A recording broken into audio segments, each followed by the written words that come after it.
Hey, I'm Marc, an art teacher, a professional artist, and in this week's video I'm going to show you how to create good character design sheets. So if you're putting together a portfolio and you're wondering what to include on your design sheets, Destiny brought you to this video, so let's see how it's done.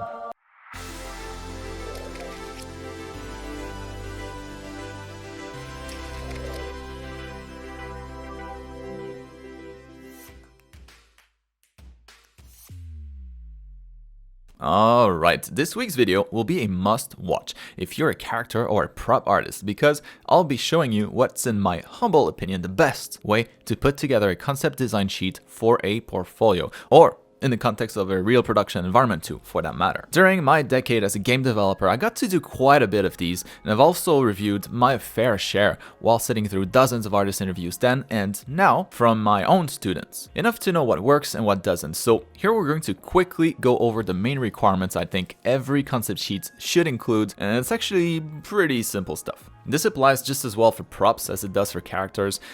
Environments can vary a bit more in terms of layout, but the requirements I'm going to show you today should still apply for pretty much any type of concept sheet. You might very well do some of what I'm about to mention, but the idea is to always do it all. So you'll want to make sure to watch the whole thing. And you'll see just how much better your design sheets will get with very little extra work. Creating good design sheets is important. It's the bait when you fish for a new job, or if it's your actual job, even more important to do it correctly. And well, right now, I'm about to show you how to make that bait as potent as you can possibly make it. So to show you a couple of examples, I decided to use some of my own design sheets that I've made over the years. And I think this one right here would be a good one to start from, because as you can see down here, this was my actual art test that I took to get my job at Blizzard Entertainment. And I did, in fact, as most of you know, get the job. So I think this would qualify it as a pretty good design sheet. And the first thing that we'll be taking a look at here, because this video will be split in two main sections. First, we'll talk about the content and then how to present it. And when it comes to that content, there's going to be three things that we want to make sure that we include here in the concept sheet. Otherwise, you'll most likely be missing a couple of things and it won't be as helpful as a concept sheet. Because very quickly, before I start talking about this, the main purpose of a design sheet is to communicate information, especially in the context of a video game company like this was for. Well, potentially this design here would then be passed on to a 3D artist that would have to translate my 2D drawing into a 3D model. And so my job now as a concept artist is to make it as easy as possible for that artist to do that translation. Very important. Communicating ideas, communicating concepts is the main purpose of the design sheet. And so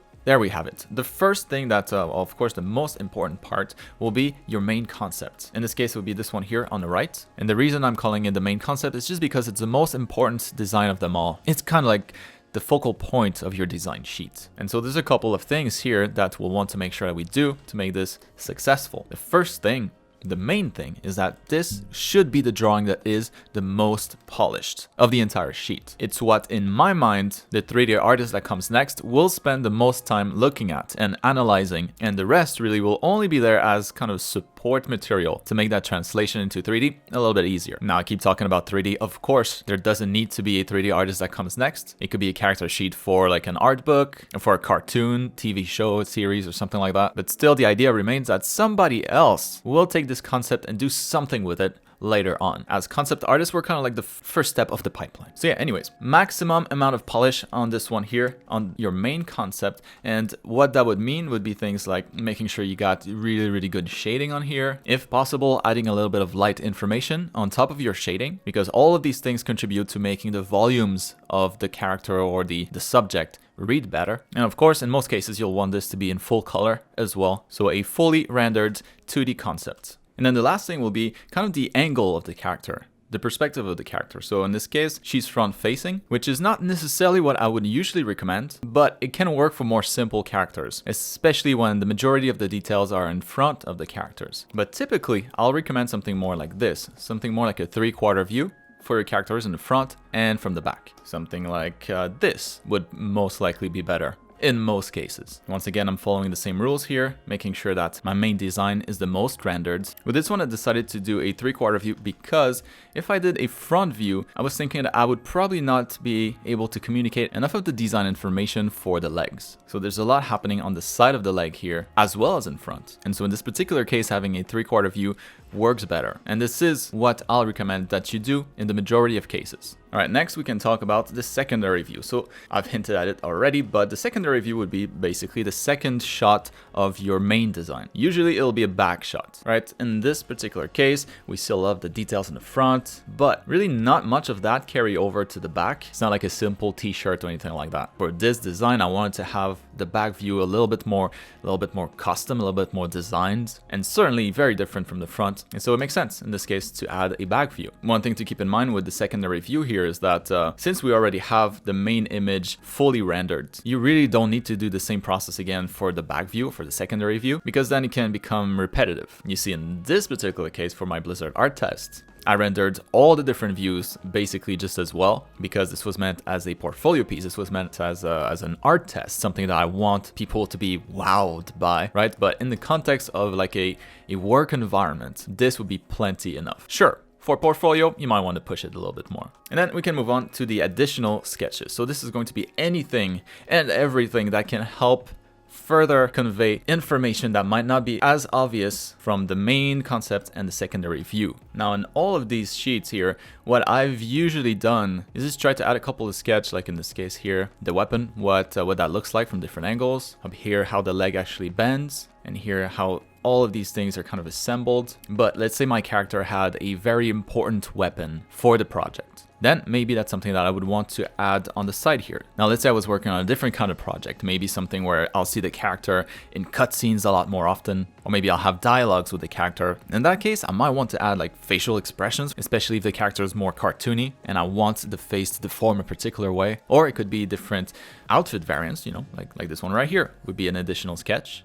Or it could also be action poses. Let's say you want to make sure that the animators on the team really get your character right, the way that you envisioned it, the way that you saw it move when you designed it. Then yeah, it would probably be a good idea to have a couple action poses here as additional sketches. One other type of additional sketch that I like to include would be these material previews, which once again would indicate to the 3D artist translating this concept into 3D what kind of shaders that I'm expecting for the design. So as you can see, it's rarely the same and it really depends on the project, but that's typically what people would expect on a concept sheet. Now let's move on to presentation, because just like the content itself, this can make or break your design sheet. So the first thing that we'll want to take a look at is the canvas. And that one's more obvious, but it will be to select a canvas that's not too wide, that's not too tall. So sometimes I'll see design sheets that are very, very wide, for example. And the main issue with that is on most websites where you would upload something like this, they will limit the width of the image displayed.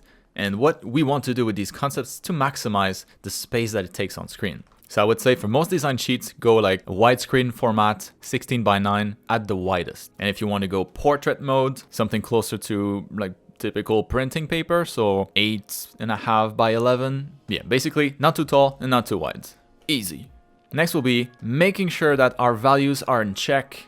So this one right here for my Blizzard test, pretty good. If I look at the details here within the character, I can see everything. I don't have too much black hiding my details. So that's pretty much what I'm talking about here when I mention the values. You want to make sure that the character itself never gets too dark to the point where you can't appreciate the details anymore. This is one of those things that really doesn't matter if you're working on illustrations, where the mood, the ambience, the storytelling is what's really important. In a design sheet here, we're communicating design, so make sure that your design reads well. Make sure it's not too dark, okay? Now this is going to lead us into the third point here, the background color. That kind of relates to the value check, but it's basically going to be a value check of your foreground, aka your design, and your background, making sure that there's a big enough difference there so that the character doesn't blend and fade and disappear into the background, because that's never too good for readability. This example here with my Blizzard art test here was a great example of that. Having the lighter background really makes the silhouette of the character pop a lot, and it reads well at basically any size. This one here,